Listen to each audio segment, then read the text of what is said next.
1949, le 1er janvier. La famille de ma mère, mon arrière-grand-mère habitait ici et je venais en vacances tout le temps ici. Et puis, par le fait de tous les héritages familiaux, c'est moi qui ai hérité de cette maison. Et enfin, comme je l'adorais, comme c'est ça que je voulais, moi je voulais vraiment venir ici, donc ça s'est fait naturellement, quoi. Et en plus, mes amis d'enfance, enfin bon, les fermiers des environs, sont mes amis d'enfance, puisqu'on a le même âge, on est trois de la génération de 49, et on est trois copains, et on se voit tout le temps. Et il y a un truc familial pour moi ici, c'est lié à ma famille, quoi. C'est pas une maison de campagne ou une résidence secondaire, c'est mes racines, vraiment. Mon père travaillait dans le cinéma. Il était directeur de théâtre, c'est-à-dire qu'il s'occupait de la programmation de tous les films chez Gaumont, notamment, essentiellement en province, dans toutes les villes de province. Donc j'étais élevé dans un milieu de cinéma, mais pas de production cinématographique, mais de cinéma en général. J'allais de temps en temps au cinéma. Les bureaux de mon père étaient au-dessus du Gaumont Palace, qui était la plus grande salle d'Europe. C'était un cinéma complètement mythique. C'était vraiment le temple du cinéma, quoi. Un truc immense, avec des attractions, avec un orgue qui montait du sol à l'entracte, avec un organiste qui jouait. Enfin, il y avait des grands films comme Ben-Hur, comme Salomon la reine de Saba, enfin des films un peu à grand spectacle. Donc pour moi, le cinéma, c'était avant tout du spectacle. Enfin, je dirais que mes premières influences, c'est très mélangé, quoi. Je me souviens très bien du premier film que j'ai vu, c'était Peter Pan. Je dirais que j'étais marqué surtout par les histoires, quoi, plus que par les détails du cinéma, quoi. C'était vraiment comment on raconte une histoire, ça qui me plaisait. Par Saint-Georges et la réserve des Indiens. Oh, regardez, voilà le capitaine Crochet et les pirates. Le cinéma, au départ, c'était vraiment un truc populaire, c'était un art populaire. C'était pas du tout... Alors, il y avait à la fois ce côté peut-être culturel, mais c'était avant tout raconter des belles histoires. C'était comme lire un roman, quoi. La littérature, c'est du roman, c'était pas des essais, c'était pas... les gens se précipitent pas sur des essais, ils se précipitent plutôt sur un beau roman, ils ont envie de rêver un peu. Et le cinéma, je pense que c'était ça, c'était un spectacle qui donnait de la musique, des beaux dialogues, des beaux acteurs, des beaux paysages. C'était avant tout du spectacle, quoi. Je crois que l'origine du cinéma, c'est surtout ça. Je dirais que la consommation que j'ai faite du cinéma étant enfant, c'est du cinéma très commercial. Donc, à part les premiers souvenirs d'enfance comme Peter Pan, après, c'était vraiment juste le cinéma comme ça. Mais c'était pas... J'aimais bien les films de Louis de Funès, mais bon, maintenant, je trouve ça quand même un peu ringard, pas très bien fait. Enfin bon, c'est pas du tout. Quand j'avais 20 ans, j'aimais que Godard, Antonioni. Enfin, j'ai renié absolument tout ce cinéma-là.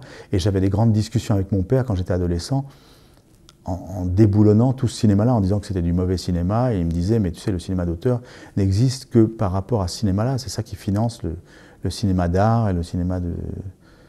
C'est vraiment le cinéma commercial, quoi, qui permet à l'autre cinéma d'exister. Et c'est un discours que je ne voulais pas entendre. Moi, je disais, mais pourquoi on fait des films aussi mauvais? Pourquoi... Bon, j'ai complètement changé de point de vue depuis, évidemment. J'ai démarré beaucoup par la photo. J'étais très attiré par la photo. Mon père m'avait offert un Retina, qui était un appareil allemand, qui était un appareil vraiment... C'est comme si, quand j'avais 10 ans, comme si on offrait un Nikon à un môme de 10 ans maintenant, quoi. C'était un truc, un appareil très sophistiqué. Et je me suis lancé dans la photo. J'adorais faire de la photo, j'en ai fait énormément. Ça me plaisait beaucoup. Je me suis mis vraiment au Super 8 très tardivement. Vraiment, vers 18 ans, 18-19 ans. Mais avant, je n'ai pas touché au cinéma du tout. C'était vraiment la photo et la littérature, mais il y avait le cinéma en consommation, je dirais, mais pas en pratique vraiment du tout. Je dévorais Balzac, Dumas, enfin j'étais complètement passionné par la littérature française. J'ai lu énormément, enfant, enfin très jeune, quoi. J'ai dû lire beaucoup entre 10 ans et 16 ans. Après, j'ai arrêté énormément, quoi. J'ai diminué de 80%, je dirais, quoi. C'était énorme. Mais j'ai lu d'une façon phénoménale, j'étais boulimique complètement. Je lisais tous les soirs. Bon, je partageais la même chambre que mon frère, qui était très sportif, qui lui voulait éteindre la lumière à 8 heures, et moi j'avais une lampe de poche et je lisais sous les draps jusqu'à minuit. Enfin, c'était vraiment ma drogue, enfin, c'était un truc essentiel pour moi. Dans la famille, il n'y avait pas du tout une tradition de cinéma, parce que mon père, lui, travaillait dans le cinéma, mais ce n'était pas sa vocation première. Et il considérait que le cinéma était pas un métier, n'était pas une profession du tout, que ça ne se faisait pas, c'est un truc de saltimbanque, donc il ne nous a jamais poussé à ça. Bien au contraire, moi je n'ai pas fait du tout d'études m'amenant au cinéma. J'ai fait des études qui me destinaient avant tout à une carrière commerciale, enfin HEC et compagnie, et c'était ça, il fallait faire une grande école. Il y a des circonstances qui ont fait que tout d'un coup j'ai réalisé à ce moment-là que ce n'était pas du tout ça que je voulais faire, que je ne pouvais pas du tout suivre cette voie-là. J'ai un peu rompu avec ma famille à ce moment-là parce que tout d'un coup j'ai décidé que non, c'était impossible pour moi de suivre cette voie-là et que donc comme j'avais pas d'autre choix, mon père me laissait pas d'autre choix, quoi. Soit je préparais une grande école, soit je travaillais, soit je gagnais ma vie et je faisais les études que je voulais, mais il était hors de question de me payer une école de cinéma ou une école d'art quelconque. C'était pas un métier, donc il y avait pas, on payait pas une école d'art à ses enfants, quoi. C'était pas un truc, c'était pas envisageable. Donc je me suis mis à travailler, puis j'ai rencontré Henri Langlois et j'ai travaillé à la Cinémathèque française en attendant d'avoir une bourse pour partir aux États-Unis. Et Langlois m'a convaincu que c'était ridicule de partir aux États-Unis, qu'il n'y avait pas de grande école de cinéma, pas plus aux États-Unis qu'en France, qu'il n'y avait pas d'école pour être écrivain, qu'il n'y avait pas plus d'école pour être cinéaste, et que j'apprendrais plus de choses en travaillant avec lui à la Cinémathèque. Donc je suis resté à Paris, j'ai travaillé à la Cinémathèque. Il n'y a plus de saut métier, vraiment. C'est enfin, on peut enfin vérifier le proverbe, il n'y a pas de saut métier. On peut faire du cinéma parce qu'il n'y a pas plus de chômage que dans les autres métiers. Il y en a autant, mais pas plus, donc tout va bien. Et voilà, mais autrefois, il y en avait beaucoup plus, donc c'était pas un métier, quoi. C'était ça, un peu ce qui effrayait les parents. C'était pas tellement le côté, je pense pas que c'est le côté saltimbanque, c'est plus le côté, c'est pas un métier sérieux, quoi. C'est un métier où il n'y a pas de boulot, où on travaille un jour sur 2, ou un jour sur 5, voilà. Et donc ils avaient peur. C'est vrai, c'est une réaction qui n'était pas la réaction du commun public. Disons que le commun public a l'impression qu'on travaille un jour sur 5 mais qu'on gagne des fortunes. Mes parents, ils avaient l'impression qu'on travaillait qu'un jour sur 5 et qu'on gagnait rien du tout. Ils avaient surtout ce sentiment, ils étaient angoissés à cause de ça. Ils n'avaient pas le sentiment que c'était un métier lucratif, quoi. C'est ça qui les angoissait, parce que s'ils avaient le sentiment que je pouvais gagner des fortunes en faisant rien, je pense que ça ne les aurait pas dérangés. Mais ce n'était pas du tout le sentiment qu'ils avaient.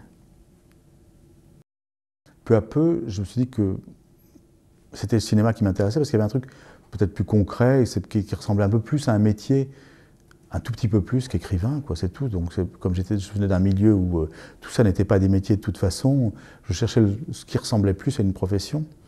Donc je me suis peut-être dit ça inconsciemment. Et donc je me suis dirigé vers le cinéma. Et c'est un peu les hasards qui ont fait que j'ai commencé par le montage, parce que j'ai commencé par la réalisation en réalisant des petits sujets pour Gaumont Actualité, pour Pathé aussi, qui étaient des magazines d'actualité où on faisait des sujets sur les mariniers, sur les marchés en province, enfin des sujets d'actualité. Mais ça ne me plaisait pas parce que c'était surtout du journalisme, ça en dépendait vraiment d'un rédacteur en chef, donc je n'étais pas du tout heureux là-dedans. Et ces mêmes boîtes d'actualité produisaient des téléfilms, enfin pas des téléfilms, mais des productions télé à base de documents d'actualité, ce qu'on appelait les stock shots, séries historiques, et j'ai travaillé là-dessus. J'ai travaillé au départ comme illustrateur sonore et comme monteur son, et j'ai découvert le montage à travers ça, et ça m'a beaucoup plu, et de fil en aiguille, j'ai commencé à monter, et à me dire que c'était un chemin comme un autre pour apprendre vraiment la réalisation. Surtout, j'étais très admiratif de Truffaut qui disait que c'était le moment où on pouvait tout analyser, tout décortiquer, quoi. Qu'on apprenait la mise en scène parce qu'on voyait comment réagissaient les acteurs, qu'on apprenait tout sur la narration, sur la lumière, sur tout. Donc ça me semblait la meilleure école, la meilleure approche de la réalisation, c'était le montage. Vous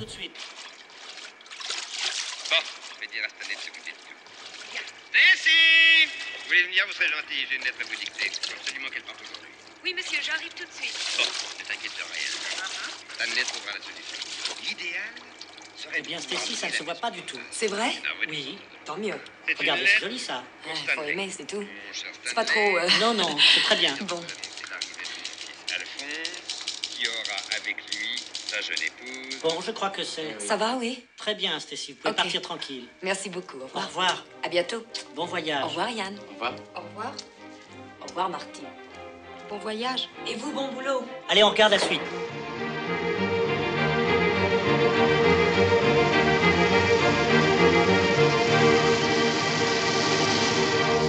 Et puis de fil en aiguille, eh ben, j'ai tellement aimé le montage que j'ai rien fait d'autre.